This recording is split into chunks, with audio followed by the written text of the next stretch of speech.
معروف عالم دین مولانا تقی عثمانی کا سیالکوٹ میں فیکٹری کے غیر ملکی مینیجر کی توہین مذہب کے الزام میں ہلاکت کے واقعے پر بیان سامنے آ گیا۔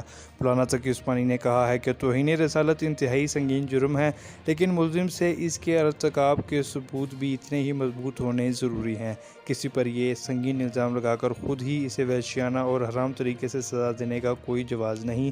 سیالکوٹ کے واقعے نے مسلمانوں کی بھونڈی تصویر دکھا کر ملک و ملت کو بدنام کیا ہے۔ مولانا تقی عثمانی نے کہا کہ ملک میں بدامنی کی فضا بہت تشویشناک ہے۔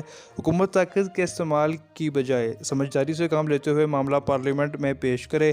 احتجاج کرنے والے تشدد اور قومی املاک کو نقصان پہنچانے کے بجائے پرامن راستے اختیار کریں۔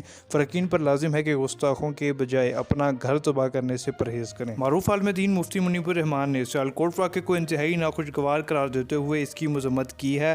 مفتی منیب الرحمان نے کہا ہے کہ پاکستان میں ایک آئینی و قانونی نظام موجود ہے، اگرچہ اس کی شفافیت اور غیر جانبداری پر سوالات اٹھتے رہتے ہیں، لیکن اس کے ہوتے ہوئے قانون کو ہاتھ میں لینے کا کوئی جواز نہیں، کیونکہ اس سے معاشرے میں انارکی اور لاقانونیت پھیلتی ہے جو ملکی مفاد میں نہیں۔ انہوں نے کہا کہ سیالکوٹ واقعہ ملک و ملت کی مفاد میں نہیں اور اس سے عالمی سطح پر پاکستان کا تاثر منفی گیا، جبکہ پاکستان پر پہلے ہی FATF کی تلوار لٹک رہی ہے۔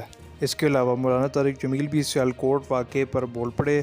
مولانا طارق جمیل نے سیالکوٹ واقعے پر افسوس کا اظہار کیا۔ مولانا طارق جمیل نے اپنے آفیشیل ٹویٹر اکاؤنٹ پر لکھا کہ ناموس رسالت کی آڑ میں غیر ملکی افراد کو زندہ جلا دینے کا واقعہ انتہائی افسوسناک ہے۔ انہوں نے مزید کہا کہ محض الزام کی بنیاد پر قانون کو ہاتھ میں لینا اسلامی تعلیمات کے خلاف ہے۔ اسلام میں تشدد اور شدت پسندی کی کوئی جگہ نہیں۔ علماء کرام انتہا پسندی کو روکنے میں مثبت کردار ادا